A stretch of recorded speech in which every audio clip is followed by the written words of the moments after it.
लेकर राजा बहक गए। यज्ञ के करते करते उन्हें यज्ञों द्वारा प्राचीन वही राजा जीव के हत्या करने लगे।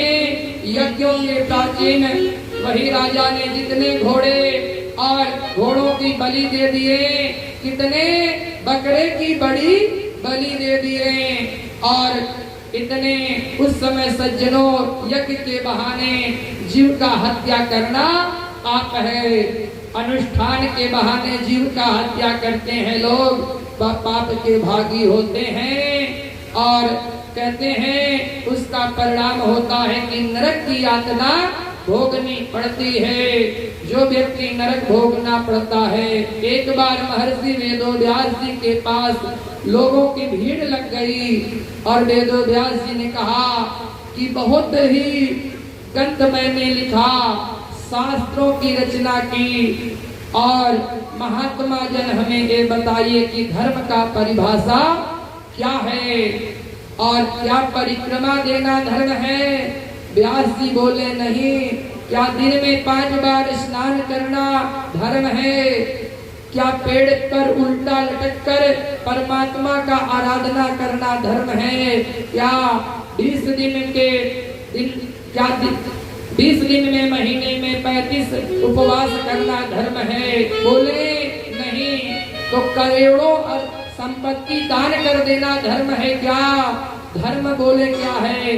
परम आदरणीय महर्षि वेदव्यास जी ने कहा, अपने श्लोकों में कहते हैं, भूयतां धर्मं सर्वस्वं कृत्वा चैवा धावर्तां आत्मा प्रतिकूलानि परेखां न समाचेतो। व्यास जी ने कहा, सबसे पहले बुरी जो लगती है वो काम मत करो, क्योंकि जब डॉक्टर के पास जाते हैं तो डॉक्टर जब इंजेक्शन लगाता है तो सबको डॉक्टर पे बड़ा क्रोध आता है कि हमको इंजेक्शन लगा रहा था, हमारे शरीर को कष्ट दे रहा है अपने शरीर को। इसीलिए प्रयास करो कि जीव को इसी तरह से, जीव को भी अगर मारते हैं काटते हैं तो जीव को भी वही कष्ट होता है। दूसरे हित का धर्म, दूसरे पीड़ा पहुंचाना सबसे बड़ा कष्ट है अपने हित के लिए। उसी समय देखिए देवर्षि नारद जी आ गए। देवर्षि नारद जी उनके यज्ञों में आकर कहते हैं कि ये राजन, आप ये क्या कर रहे हैं? कहते हैं कि देखिए मैं घोड़े और बकरे का यज्ञ में आहुति बलि दे रहा हूँ। कहते हैं कि महाराज ये देख रहे हैं कि जो आप जिनका बलि दिए हैं ये सब आकाश में अपने अपने मुंह फाड़ कर खड़े हैं। अपने कहें कि महाराज क्यों ये मुंह फाड़ कर खड़े हुए हैं? कहते हैं इसलिए कि अगर जब आपका मृत्यु होगा तो सब आपका आहार बनाने के लिए। कहें अरे मैं तो इतना बड़ा पुण्य यज्ञ किया और इसका परिणाम ये होगा। कहते हैं कि जो आप पाप किए उसका प्रायश्चित आप ही को करना है। जैसा पाप करोगे तुम्हारे जैसा पापी कोई नहीं है, तुम बहुत बड़े पापी हो। राजा बोले तब क्या करना चाहिए? इतने यज्ञ पृथ्वी पे मैंने किया कि पूरी पृथ्वी कुशाओं से मैंने ढक दिया और यज्ञ द्वारा संपत्ति समाज में सेवा किया, सदुपयोग किया। और तो कहां से मैं पापी हुआ?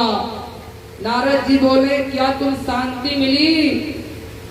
और राजा प्राचीन बोलते हैं कि नारद जी देखना चाहते हैं कि पाप क्या होता है, और वही पाप को मैं आपको बता रहा हूँ। यही पाप है कि आपके ये सब जिनका सर्क आप अग्नि में आहुति दिए वह सब कष्ट में हैं और आपका इंतजार कर रहे हैं।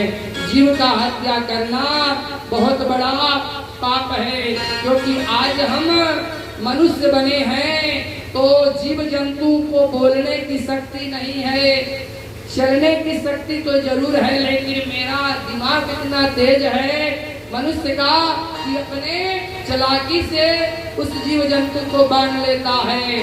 अपने से कमजोर को, अरे बकरे को बांध कर, घोड़े को बांध कर कोई आहुति में डाल सकता है, लेकिन शेर को बांध कर आहुति में डालने की किसी की शक्ति नहीं है। तो तुम शेर को बांध कर डालो तब तो जानो कि मैं यज्ञ किया। तो इसी तरह से वेद में लिखा है कि पशु लाभ है, अर्थात पशु की हत्या करना अपने लोभ, बस लोभ में यज्ञ में करना उसका अपराध माना गया है। बलि ने दी आदि कहा हुआ राजन, लाभ वेद अर्थ मानना नहीं होता। लाभ वेद में हम छूना बोलते हैं। बकरे कहते हैं कि ममता को, घोड़ा को कहते हैं अभिमान।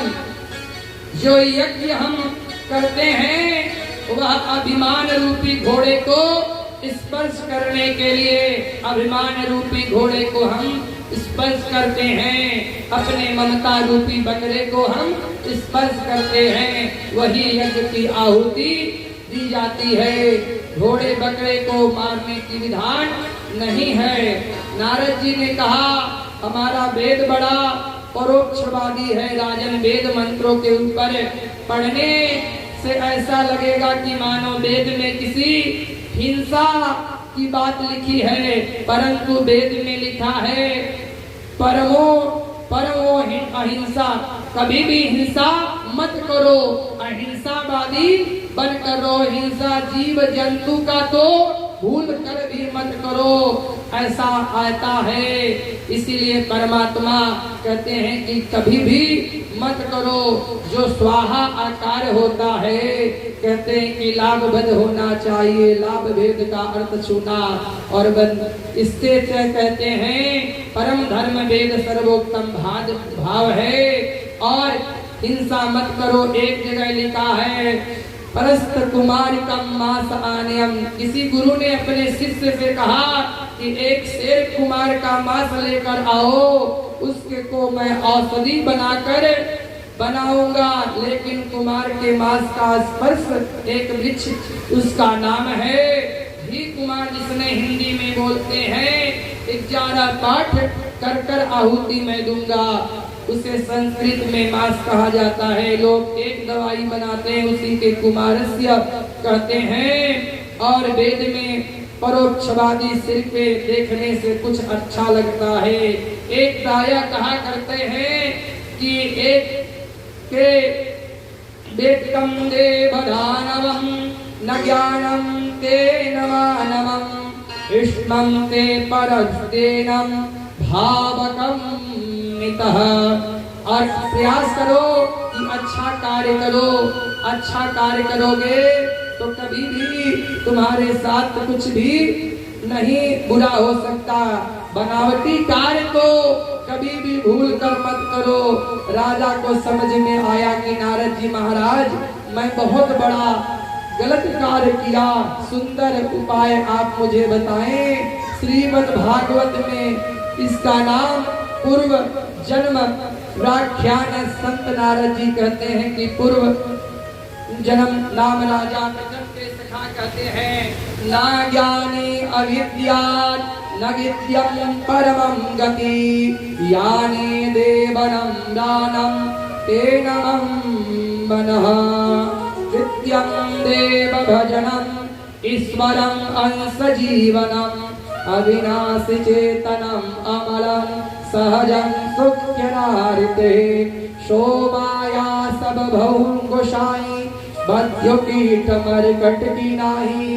नारद जी कहते हैं पूर्व जन्म की बात तुमसे कहता हूँ कि जो पूर्व जन्म में जो कर्म करता है उसका फल मिलता है।